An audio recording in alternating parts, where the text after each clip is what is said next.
नमस्कार. आजच्या व्हिडिओ सत्रात आपण वायर गेज आणि मायक्रोमीटर्सवर चर्चा करणार आहोत. या व्हिडिओच्या शेवटी तुम्ही वायर गेज आणि मायक्रोमीटर वापरण्यासाठी सक्षम असाल. मायक्रोमीटर वापरून वायरचा व्यास कसा मोजायचा यावर चर्चा करूया.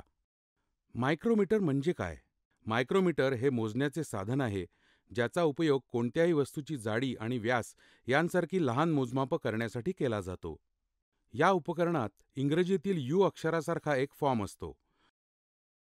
मायक्रोमीटरच्या फ्रेमवरील हलणारा जॉ इंटिग्रेटेड स्क्रूद्वारे चालवला जातो.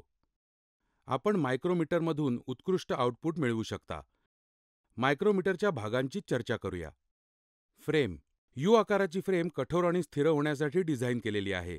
मायक्रोमीटरची मूलभूत रचना प्रदान करणे हे त्याचे मुख्य कार्य आहे, ज्यामध्ये एका टोकाला स्थिर अॅन्व्हिल असते आणि एक हलणारे स्पिंडल फ्रेमच्या दुसऱ्या टोकातून आत किंवा बाहेर सरकते.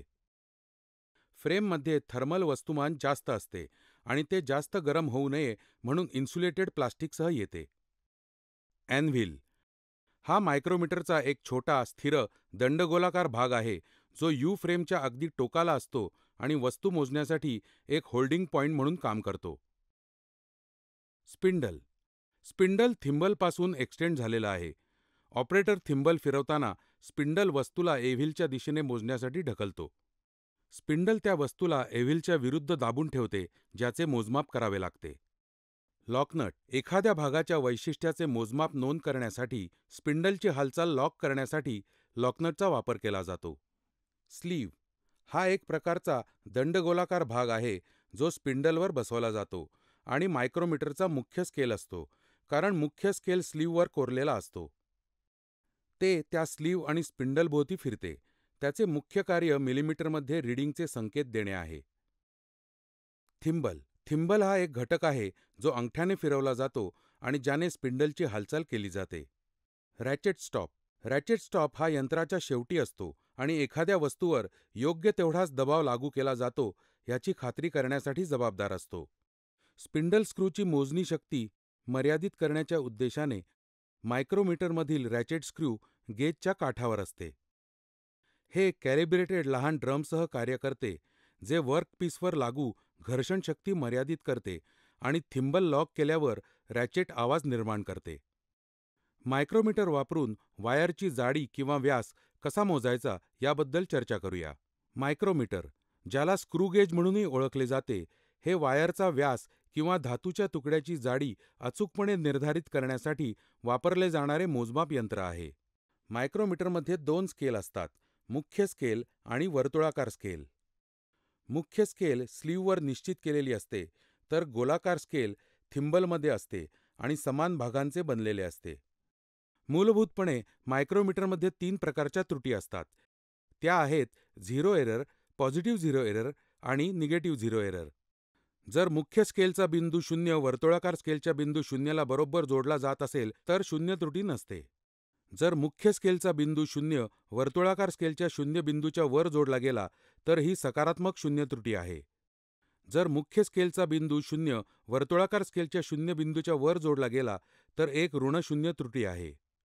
कंडक्टरचा व्यास मोजण्यापूर्वी जास्तीत जास्त आणि कमीत कमी मोजणी जाणून घेणे आवश्यक आहे. मायक्रोमीटरची पिच स्क्रू गेजद्वारे हलवलेल्या अंतराद्वारे दिली जाते.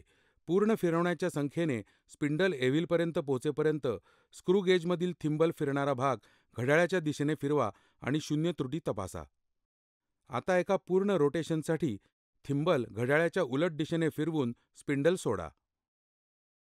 मुख्य स्केल रीडिंग लक्षात घ्या, जे स्क्रू गेजने हलवलेले अंतर असते. हे 1 मिलीमीटर अंतर असू शकते. परिणामी स्क्रू गेजने प्रवास केलेले अंतर 1 मिलीमीटर आहे आणि रोटेशन 1 आहे. तर आपल्याला 1 मिलीमीटर भागिले 1 बरोबर 1 मिलीमीटर अशी पिच मिळते. सर्वात कमी संख्या. सर्वात कमी संख्या म्हणजे सर्वात लहान मूल्य किंवा स्क्रू गेज मोजू शकणारे किमान मूल्य. सर्वात लहान संभाव्य मूल्य बरोबर पिच भागिले सर्क्युलर स्केलमधील विभागांची एकूण संख्या. बहुतेक स्क्रू गेजमध्ये सर्क्युलर स्केलमध्ये 50 किंवा 100 विभाग असतात.